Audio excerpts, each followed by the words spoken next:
Почему после того, как мы озвучиваем, вы реагируете? Почему правительство работает в режиме пожарника? Вы озвучили сегодня вопиющие факты, на которые мы должны незамедлительно среагировать. Поэтому такого следователя, как Нурдин Аширов, самого надо привлекать к ответственности. 14 жаштагы кызды зордуктоого шектүүнү депутаттын кийлигишүүсүнөн кийин гана кармашты.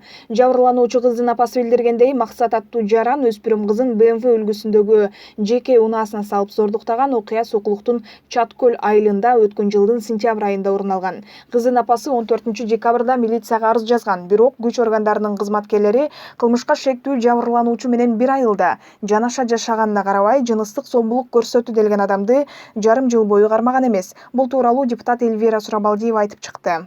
Полгода продолжается следствие.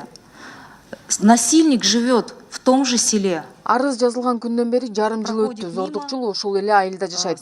Жабыркаган жашы жетелектин үйүнүн жанынан өтөт. Кыздын ата-энеси, кошуналар ал баланы дайым эле көрүшөт экен. Бирок эмнегедир Ички иштер министрлигинин Сокулуктагы бөлүмү кылмышка шектүүнү кармай албайт. Муну кандай түшүнсө болот? Кыздар аялдарга болгон мындай мамилеге эмнеге көңүл сыртында калып келет? Милиционерлердин көңүлүн бурдуруу үчүн сөзсүз эле депутаттар трибунадан кыйкырып, журналисттер жазып чыгышы керекпи? Сурабалдиева Ички иштер министрлигинин өкүлдөрүнө кайрылып, эгер мындай окуя силердин кызыңар, аялыңар менен болсо эмне кылмаксыңар деп суроо узатып, зомбулук болгон ар бир учурга дыкат мамиле кылууну өтүндү. Можно мы вам дадим дополнительно в письменном виде информацию, хорошо? Биз сизге кат түрүндө толук маалыматты кийинчерээк жөнөтсөк болобу? Бүгүн сиз жүрөк ишин алган фактыларды айттыңыз. Биз буга кечиктирилгис реакция кылышыбыз керек. Эгер жашы жетелекти зордуктаган адам эркиндикте жүрсө, буга Сокулук райондук ички иштер башкармалыгынын жетекчилери жооп беришет. Эгер милиционерлер мыйзамга каршы келген аракеттерге барса, кылмыш иши козголуп, материалдар прокуратурага өткөрүлөт. Проблема именно в том, что почему мы должны... Эмнеге биз депутаттар бул тууралуу сиздерге айтып жатабыз. Бул укук коргоо органдарынын иши да. Бул факты мурда эле катталган. Сокулук РИИБ бүгүн эле айтылган айылга барып зордукчуну таап мыйзам алдында жооп берүүгө мажбур кылат деп ойлойм. Эмне себептен биз коомчулук айткандан кийин гана реакция болот? Эмнеге өкмөт өрт өчүргүч режиминде иштейт? Дал ушул учур мени баарынан катуу ачуулантат. Насильника, изверга. То дело, о котором сказала Эльвира Джергалбековна, ведет следователь Нурдин Аширов. Эльвира Джергалбековна айткан ишти Нурдин Аширов деген тергөөчү карайт экен. Ага окшогон адамдар ички иштер түзүмүндө иштебеши керек. Жыл аралыгында ал адам эркиндикте жаза албай эле жүрөт. Ошол эле учурда милиция таппай жатабыз дешет. Андыктан Нурдин Ашировдун өзүн жоопкерчиликке тартуу зарыл. Такого следователя, как Нурдин Аширов, самого надо привлекать к ответственности.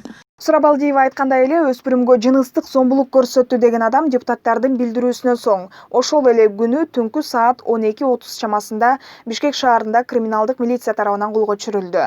Чүй облустук ички иштер башкармалыгынын басма сөз кызматы бул тууралуу төмөнкүлөргө токтолду. Бул факты дароо бирдиктүү реестрге 161 беренеси менен катталып, сотко чейинки ишөндүрүштөр башталган. Ыкчам издөөш аракети негизинде бул кылмышка шектүү деген адамдын өздүгү аныкталган, бирок бул адам милиция кызматкерлери тарабынан изделип атканын билип калып, ошо качып кеткен да. Качып кеткен бойдон үйүнө келбей жүргөн, биздин милиция кызматкерлери ыкчам издөөш аракеттерин жүргүзүп жүрүшкөн. Натыйжасында ал киши дагы издөөгө жарыяланган. 16 июнь күнү ошо ыкчам кызматкерлерге ыкчам маалымат келип түшүп, ошо изделип жүргөн киши каякта жүргөндүгү тууралуу маалымат келип түшкөн. Ошо маалыматтын негизинде дароо ошо 17 июнь күнү болжол менен саат 00:30 чамасында бул шектүү адам Бишкек шаарынын бир көчөлөрүнүн кесилишине кармалып, дароо тергөө кызматына жеткирилген. Учурда убактылуу кармоочу жайга кармалып, экспертизалар даярдалып, тергөө амалдары жүрүп жатыптыр. Бул жерде айрым маалымат агенттиклеринде ошо кайрылып маалымат келип чыгып атат. Бул бала өзүнүн айылында эле кенен кесир басып жүрөт деген. Бул маалымат дал келбейт. Анткени биздин ыкчам издөөш аракетинин негизинде бул бала бир нече жолу өзүнүн жашаган жерин алмаштырып жүргөн, ата-энеси жашаган үйгө келбей качып жүргөн да. Ошентсе да жарым жылдан бери табылбай, депутат айтып чыккан күнү эле кармалганы милициянын тандап мамиле кылганынан кабар берет. Ал эми окуяга байланыштуу Алмазбек Орозалиевдин Сокулук райондук ички иштер башкармалыгынын жетекчилиги жазаланат деген сөзү боюнча кандай иштер жасалып жатканын азырынча биле алган жокпуз.